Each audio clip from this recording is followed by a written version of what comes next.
Serial Anupama में इन दिनों जबरदस्त हाई वोल्टेज ड्रामा देखने को मिल रहा है। कहानी हर दिन एक नए मोड़ के साथ दर्शकों को हैरान कर रही है।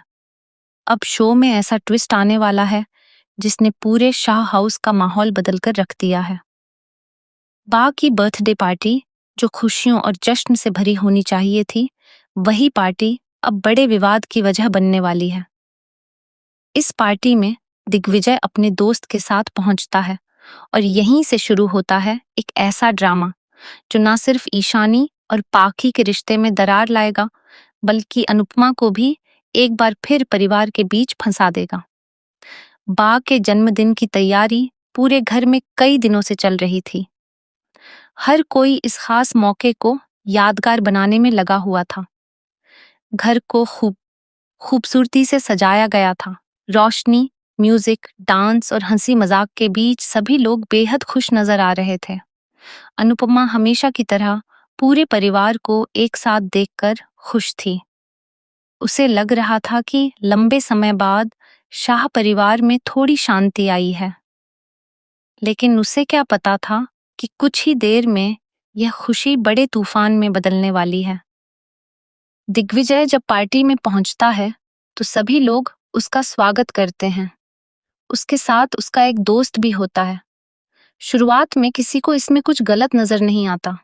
सभी लोग सामान्य तरीके से पार्टी एंजॉय कर रहे होते हैं।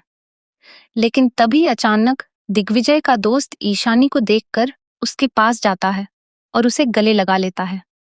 बस यही एक पल पूरे माहौल को बदल देता है। पाखी ये सब देखते ही भड़क उठती है। उसके चेहरे का रंग बदल जाता है। उसे बिल्कुल भी पसंद नहीं आता कि उसकी बेटी किसी लड़के के इतना करीब जाए, वह भी पूरे परिवार के सामने।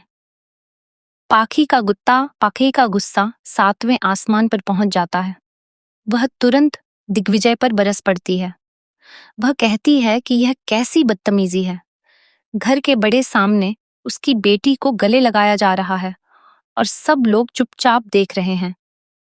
पूरा परिवार अचानक से सन्न रह जाता है।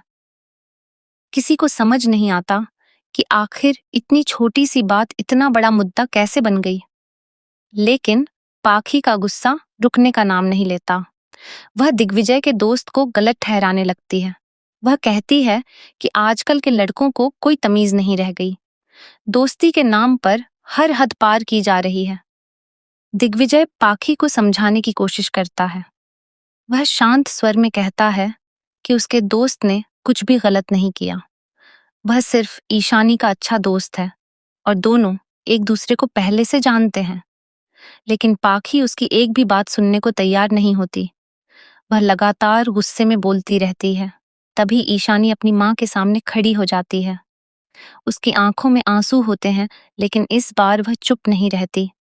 वह पहली बार अपनी माँ को खुलकर दिल जवाब देती है।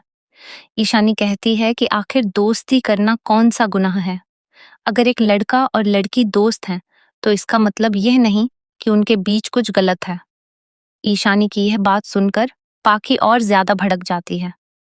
वह कहती है कि उसे अपनी माँ से इस तरह बात करने की कोई जरूरत नहीं है। लेकिन ईशानी भी इस बार पीछे हटने वाली नहीं होती। वह सालों से अपने अंदर दबा दर्द बाहर निकालना शुरू कर देती है। वह कहती है कि जब भी उसकी जिंदगी में कोई खुशी आती है, पाखी उसे गलत साबित करने लगती है। उसे कभी अपनी पसंद से जीने नहीं दिया गया। हर बार उसकी दोस्ती, उसके फैसले और उसकी भावनाओं पर सवाल उठाए गए। ईशानी की बातें सुनकर पूरा परिवार हैरान रह जाता है, क्योंकि किसी ने भी उसे इतने गुस्से में पहले कभी नहीं देखा था। ईशानी फिर कहती है कि जब पाखी अपनी जिंदगी के फैसले खुद ले सकती है, दूसरी शादी के बारे में सोच सकती है, तो फिर उसकी बेटी को सिर्फ एक दोस्त रखने का हक क्यों नहीं है। यह बात सुनते ही पूरे घर में सन्नाटा छा जाता है।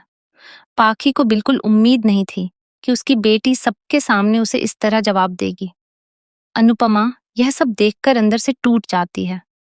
वह समझ नहीं पा रही होती कि आखिर माँ बेटी के रिश्ते में इतनी कड़वाहट कब आ गई। अनुपमा हमेशा परिवार को जोड़कर रखने की कोशिश करती है, लेकिन हर बार कोई ना कोई नया विवाद सामने आ जाता है। बा भी इस पूरे मामले से परेशान हो जाती हैं।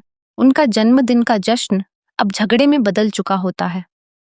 वह बार बार सभी को शांत रहने के लिए कहती हैं, लेकिन कोई उनकी बात नहीं सुनता। वनराज भी बीच में आता है और पाखी को शांत करने की कोशिश करता है, लेकिन पाखी का कहना होता है कि वह अपनी बेटी की सुरक्षा को लेकर चिंतित है और वह कोई रिस्क नहीं लेना चाहती।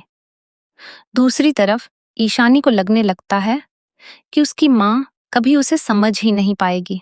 उसे ऐसा महसूस होता है जैसे उसकी जिंदगी पर उसका खुद का कोई हक नहीं है। वह भावुक होकर कहती है कि हर बार उसे गलत समझा जाता है, जबकि उसने कभी कुछ गलत किया ही नहीं। दिग्विजय का दोस्त भी इस पूरे मामले से असहज हो जाता है। वह सभी से माफी मांगने की कोशिश करता है, लेकिन ईशानी उसे रोक देती है।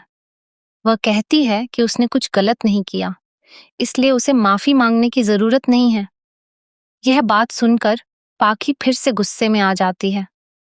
धीरे धीरे यह छोटा सा विवाद पूरे परिवार के लिए बड़ी समस्या बन जाता है। हर कोई अपनी अपनी राय देने लगता है।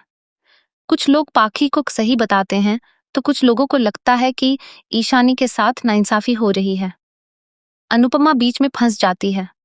एक तरफ उसकी बेटी पाखी है और दूसरी तरफ उसकी नातिन ईशानी। वह दोनों को समझाने की कोशिश करती है। अनुपमा कहती है कि रिश्ते भरोसे से चलते हैं, शक से नहीं। अगर हर बात पर बच्चों को रोका जाएगा तो वे अपने दिल की बातें कहना बंद कर देंगे। लेकिन पाखी की सोच अलग होती है। उसे लगता है कि आजकल की दुनिया बहुत खराब है और वह अपनी बेटी को किसी भी परेशानी में नहीं देख सकती। इसी डर की वजह से वह जरूरत से ज्यादा सख्त हो जाती है।